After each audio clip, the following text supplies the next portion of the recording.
Hey folks, so basically we have a Tapco Link USB audio interface here. It's a MIDI interface. Um, right now what I'm dealing with is every time I turn one of the potentiometers, I get a terrible scratchy noise. That means it's dirty.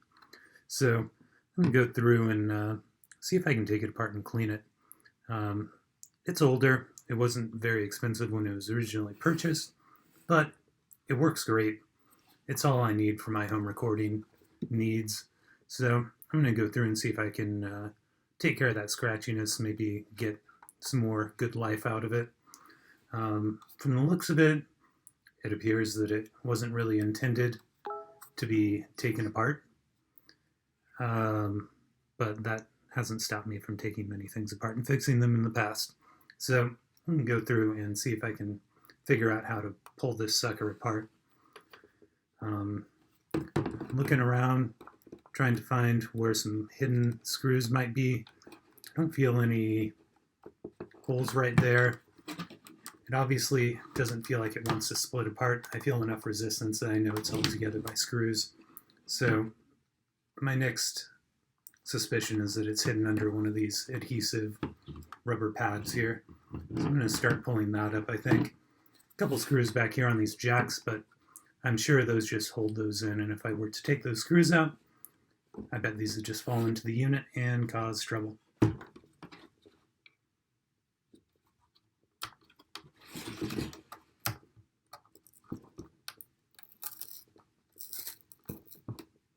And there we have it. There it is. Don't know if you can see in there, but it's definitely a screw down deep in there. So I'm going to go ahead and see if I can pull this off and not tear it.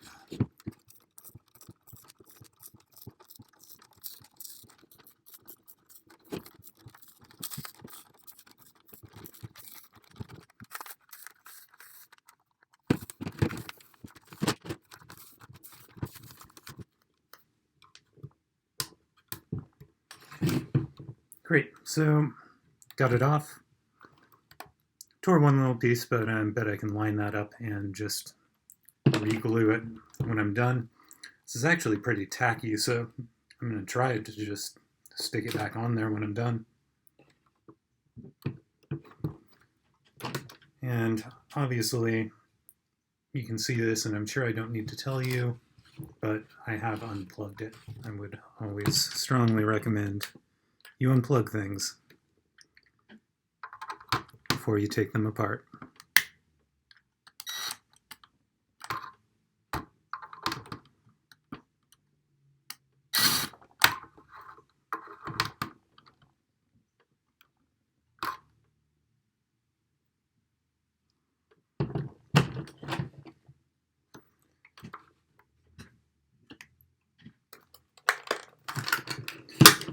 Looks like that bit is a little big. I think I'm going to switch on my driver. Something a little bit smaller.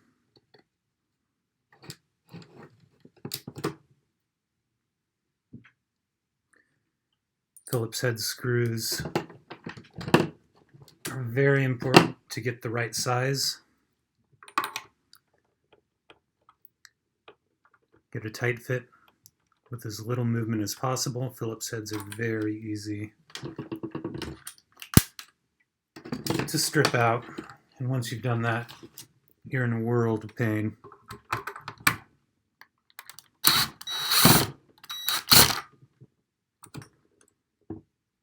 Little tiny screws.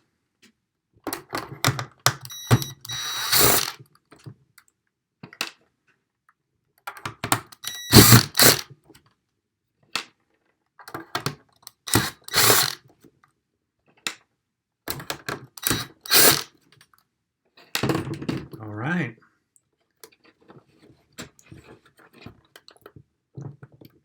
Here we go. Moment of truth. Aha, success.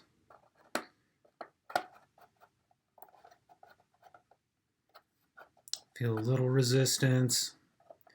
Be very careful about this. definitely had things go into a million pieces before.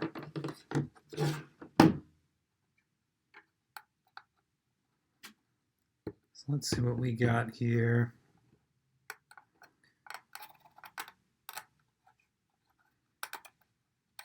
Seems like the circuit board kind of wants to be stuck where it is. Let's see if we can push this out. There we go. You can see that slips right into some slots there. And just like that, case is free.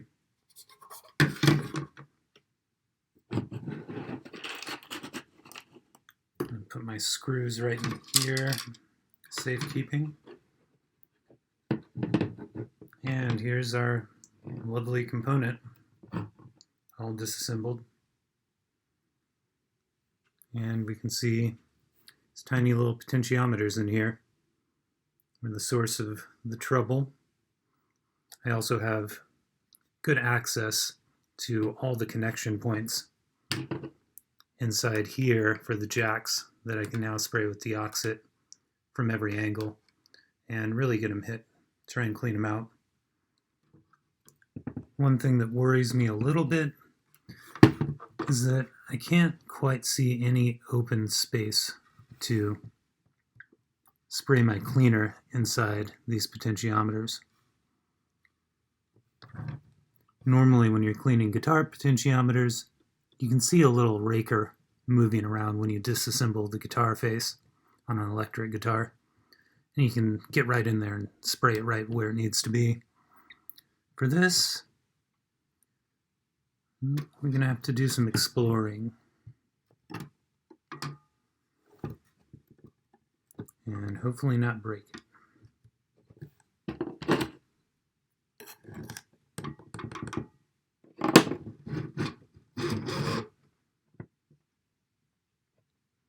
But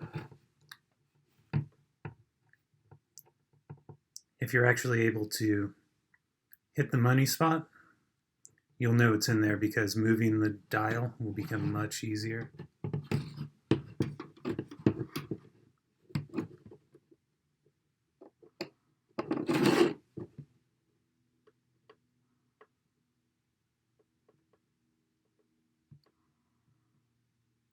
So I'm going to take a second and try and see where to put it. This one right here is particularly sticky. I think I might try and hit that one first. We're going to go for a Hail Mary here and just see if I can get any movement out of just spraying it on the top.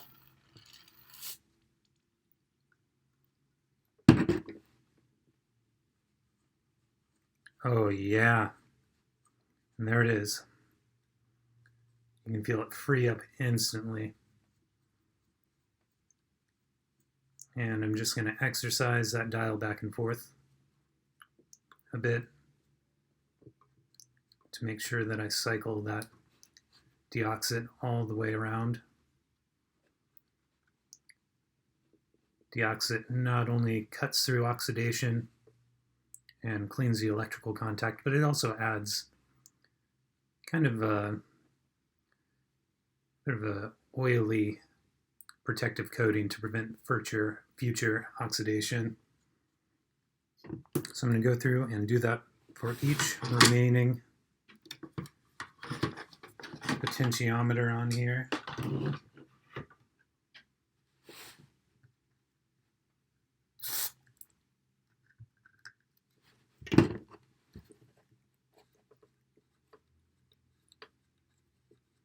And that one's freeing up really well.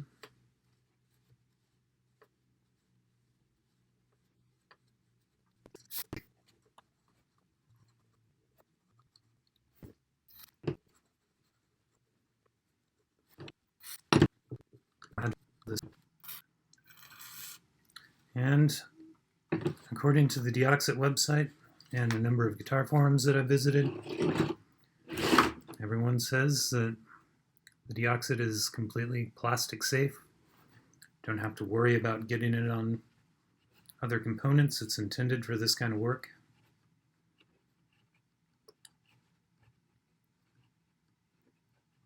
So we'll hope they know what they're talking about. And since I don't have a direct access to the potentiometer, I think I'd have to destroy the component to get in there. I'm just hitting it from every little inlet that I can see.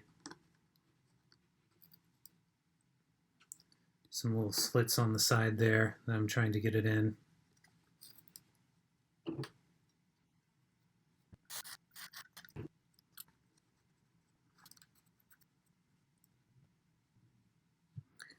And there's also these buttons on the front that I've noticed have been also making a bunch of noise when they've been pressed. So I'm going to do the same thing with them. I'm going to spray it, I think, right on this blue post and hope that it runs down to the contact there.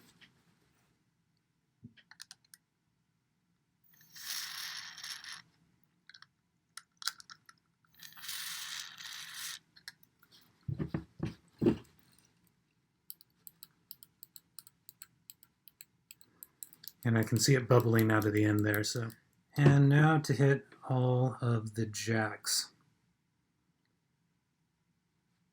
I can even see around and inside the headphone monitoring jack here that there's definitely some oxidation inside that one. So I'm just going to hose that down along with all the rest of them. And I am going to go ahead and wipe the excess off the circuit board. Oh, one more little button here that I didn't hit yet. You can see the capillary action just kind of suck the oil in on a lot of this stuff. I think that's a key lesson learned in this video. Work that a few times. And I'm just going to kind of clean this up.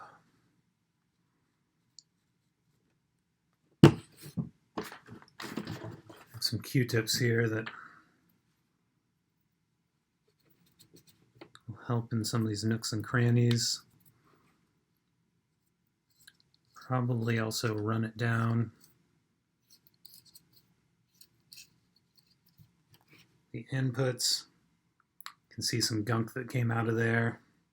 One thing to note is that the folks at Deoxit recommend that you don't power the components up until they've dried.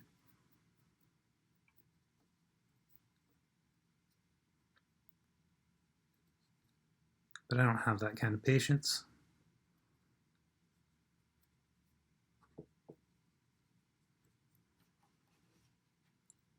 Maybe I should. But I can't imagine the Deoxit is going to cause a short. Maybe it could. Maybe you should let me know if you know that in the comments. However, I think we're going to find out about that real quick here, because I'm going to plug this in while you guys watch. Because I don't give up. Cool. All right. Let's get this sucker back together.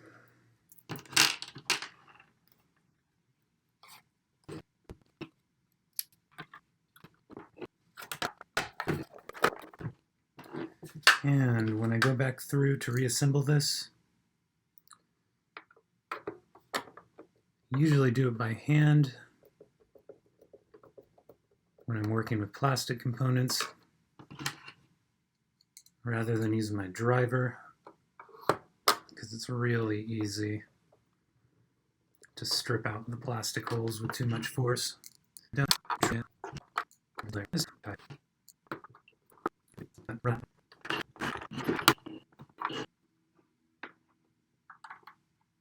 And moment of truth. See if all the lights come on. See if it fizzles and pops.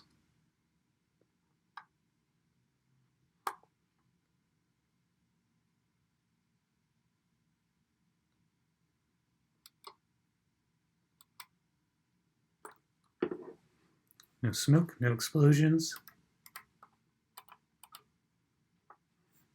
We're looking good. Let's plug it in and see if we can hear any static.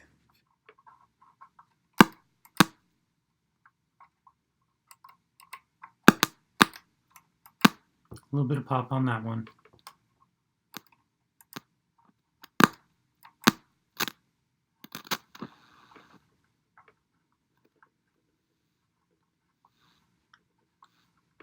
A little bit of pop right there, but I think the deoxit just hasn't worked its way on that one. All of these were making lots of scratch noise. And now, there we go. There we have it. So there it is, y'all.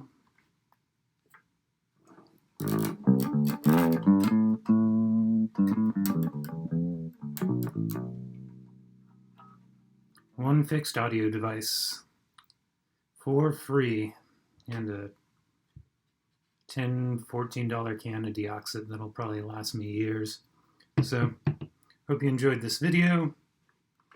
Definitely like and subscribe. I dive into all these sorts of adventures on here, trying to fix stuff that I really don't think should break as easily as it does, and I don't really think that waste should be generated as quickly as it does in our society. So come watch more of my videos, see me take apart stuff and fix it, and we will prevent more waste. Thanks for watching.